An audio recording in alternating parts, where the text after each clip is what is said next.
सकाळी उठून शुद्ध हवेत व्यायाम करण्याचं महत्त्व माझ्या 18 वर्षाच्या लेकीला पटवून देण्याचा माझा प्रयत्न गेले 2 वर्ष सुरू होता,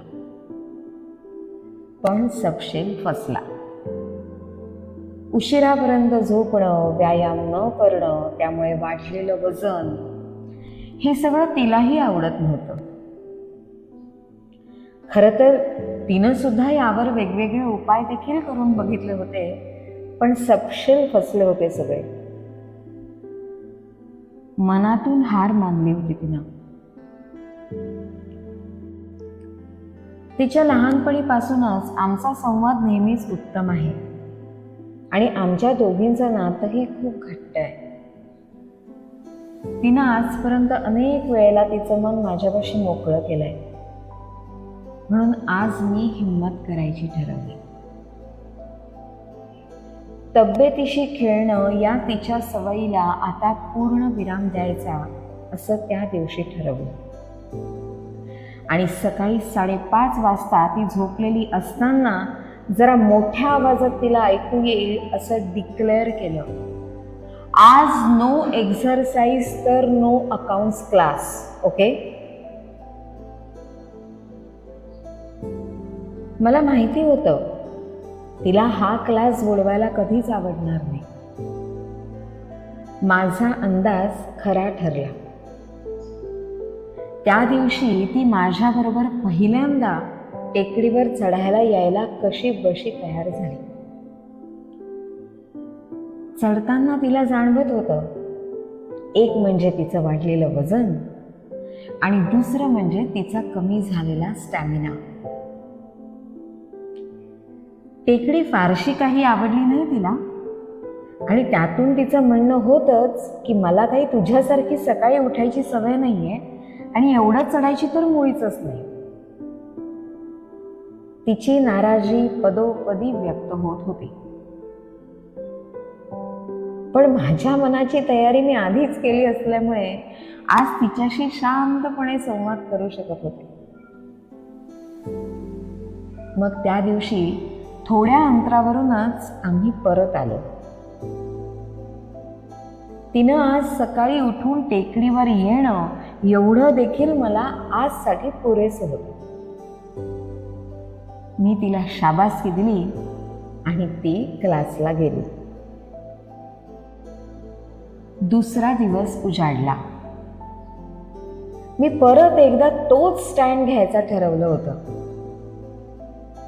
आता मी माझ्या स्टँडवर टिकून राहणार हे तिला कळलं होतंच, कारण ती मला तशी पुरती ओळखते.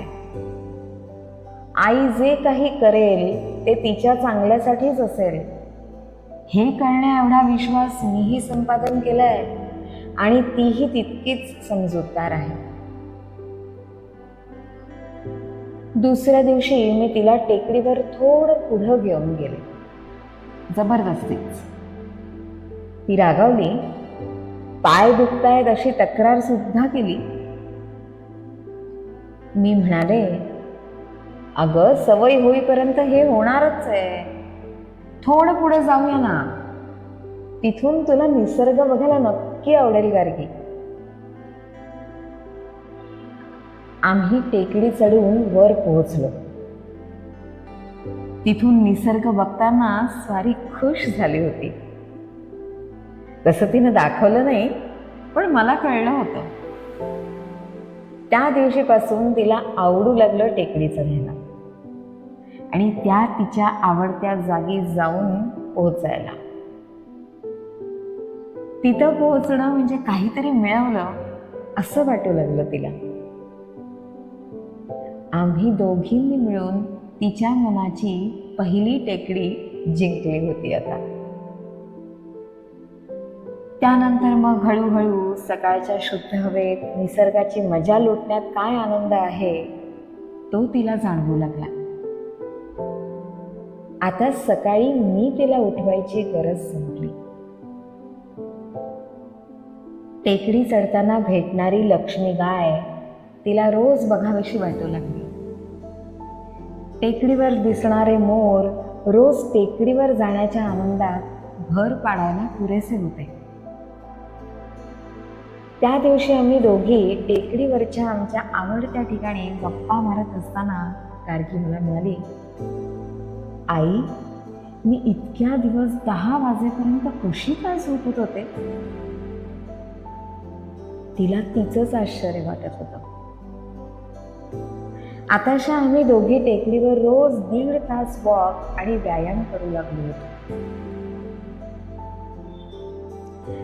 तिच्या मेंटॉरनी तिला एक्सरसाइज रेकॉर्ड करणारं फिटबिट रिस्ट वॉच गिफ्ट दिलं आणि तिच्या उत्साहात नवीन भर पडली.